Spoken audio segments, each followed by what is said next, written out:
नमस्कार मित्रमैत्रिणींनो, आपल्या कथामंथन या चॅनलमध्ये तुम्हा सर्वांचं पुन्हा एकदा हार्दिक स्वागत आहे. आजच्या व्हिडिओमध्ये आपण पाहणार आहोत खरी भक्ती म्हणजे नेमकं काय. स्वामी समर्थ महाराज काय म्हणतात.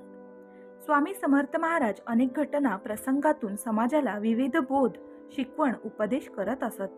स्वामींच्या लीला या अद्भुत आणि अचंबित करणाऱ्या आहेत. ज्या व्यक्तींना स्वामींचा अनुभव आला आहे, प्रचिती आली आहे, त्या व्यक्तींना याचा प्रत्यय अनुभवास येतो.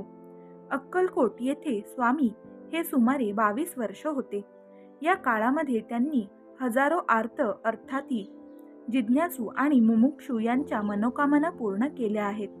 दुष्टांना सुष्ट बनविले, ढोंग्यांचे ढोंग उघड करून अज्ञजनांना खऱ्या ईश्वरनिष्ठांची ओळख करून दिली.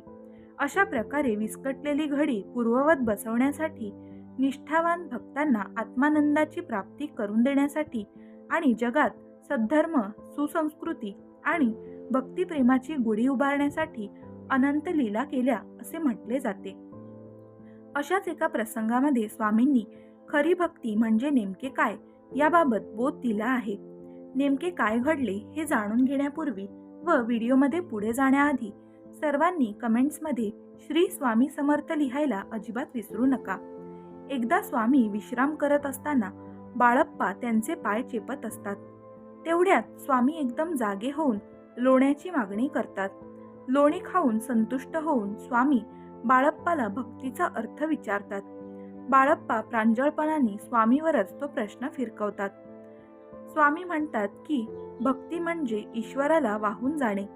आयुष्य आपले नसून ईश्वराचे आहे असे मानून तन, मन आणि धनाने केलेले समर्पण म्हणजे भक्ती होय. दुसरीकडे एक गोसावी जलोधर रोगांनी ग्रस्त होता. त्या रोगामुळे त्याच्या पोटात सदैव कळा निघायच्या. पण त्याची द्वारकेला जाऊन द्वारकानाथाचे दर्शन करावे अशी तीव्र इच्छा झाली होती. मृत्यूपूर्वी द्वारकेला जाऊन कृष्ण दर्शन करायचे असा निश्चय गोसावी करतो. द्वारकेला जात असताना रात्री स्वामी संन्यासी स्वरूपात गोसाव्याला स्वप्नात दृष्टांत देतात आणि अक्कलकोटला बोलवतात. गोसावी हा थोडा विचार करून अक्कलकोटला येतो.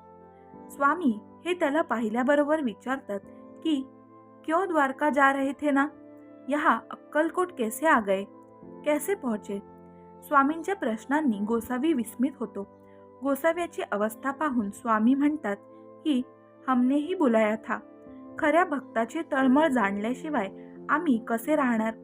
श्रीकृष्णाच्या दर्शनाची गोसाव्याची मनोकामना स्वामी हे पूर्ण करतात. गोसावी हा धन्य होतो. गोसावी म्हणतो की माझी इच्छा आता पूर्ण झाली आहे. आता देवाज्ञा झाली तरीही काही हरकत नाही. ती वेळ अजून आलेली नाही असे सांगून स्वामी हे गोसाव्याला एका झाडाचा पाला देतात. हा पाला रोज वाटून खात जा. काही दिवसांनी गोसावी हा रोगमुक्त होतो.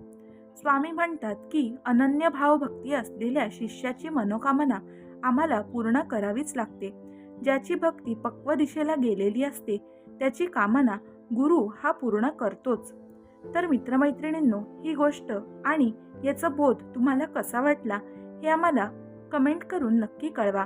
हा व्हिडिओ आवडला असेल तर व्हिडिओला लाईक करा व इतर स्वामी भक्तांबरोबर शेअर करा. त्याचप्रमाणे तुम्ही आपल्या कथामंथन या चॅनलवर नवीन असाल तर लगेचच सबस्क्राईब करून टाका आणि बेल आयकॉनवर क्लिक करायला विसरू नका, जेणेकरून जेव्हाही आपल्या चॅनलवर कोणता नवीन व्हिडिओ येईल तेव्हा त्याची माहिती सर्वात आधी तुम्हाला मिळेल. आता आपण भेटूया पुढच्या व्हिडिओमध्ये. हा व्हिडिओ शेवटपर्यंत पाहिल्याबद्दल तुमचे मनापासून खूप खूप आभार. धन्यवाद. श्री स्वामी समर्थ.